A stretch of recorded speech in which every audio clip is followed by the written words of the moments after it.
What are some of the struggles that you have to overcome? I don't know. Like sometimes I hate comparing myself to other comics, or I'll see a comic selling more tickets than me, and I'm like, ah. Wow. But I've learned to like take a step back. I don't run to social media if I have an issue with something or I'm going through something. I go, okay, is it worth it to really post this? Because I've realized a lot of things are in your own head. Well, I'll give you an example. When we were shooting the first Think Like a Man, he's the top dog, stand-ups, right? So he invited all the guys out to come see him at the Laugh Factory. Jerry, Romney, Ely, and Terrence. But I didn't get invited.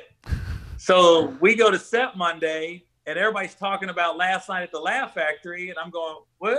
And they all got pictures on like Twitter and stuff, and I'm like, what? And then somebody said, Gary, why didn't you go? I go, I didn't know anything about it. And then Kev literally just goes, you ever feel like an asshole sometimes? But I think it was just, I'm a comedian, and he just assumed I would know about it, or I just hang out at comedy clubs. It wasn't personal. Yeah. But in the moment I found out, I was like, dang, what's wrong with me? You know what I mean? Here I am, a grown man, worried about what some other dude is talking about and feeling left out when I really shouldn't have. It really wasn't a big deal. It was just one of those things, probably out of sight, out of mind. Yeah, I probably should invite you, but it was, a lot of it was in my brain too.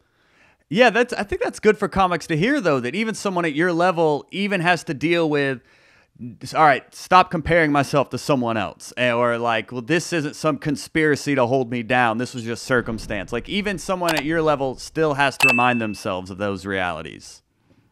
And I would tell comics too, like, don't rush to social media if you feel like somebody's having an issue with you, or you have an issue with them. Mm-hmm. I go, because I've said it numerous times in the past, you don't know what's going on behind closed doors with these studios and networks, and your name can be getting tossed around, and then you say something about somebody attached to that film, and all of a sudden you're not in the running anymore. It's like, man, I've seen it happen a few times. I'm not going to say names, but I've seen people like, we were about to hire this person, and we're like, don't want to deal with that. Dang.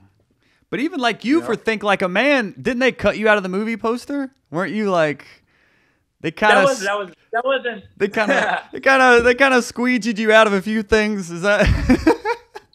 No, that was funny. It's almost funny. It's funny now because my manager was really upset, and I never even saw the poster really. She goes, "You're not gonna believe this," and I was like, "What?"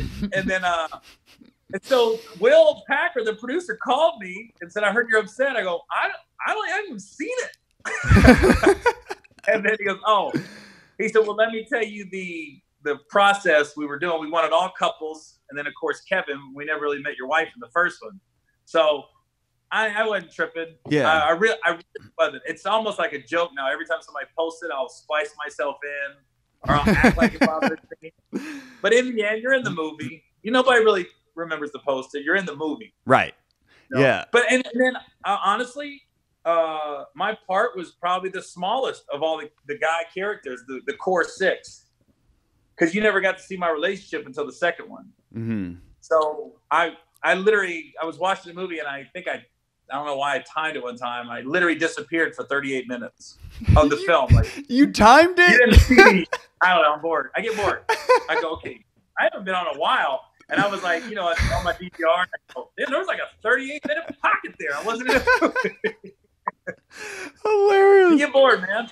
That's hilarious. Thanks for watching Hot Breath of Verse. If you want to support the show, go join our Patreon. But if you don't like supporting a comic on the hustle, at least click the watch more videos to keep us alive in the algorithm. Hot Breath.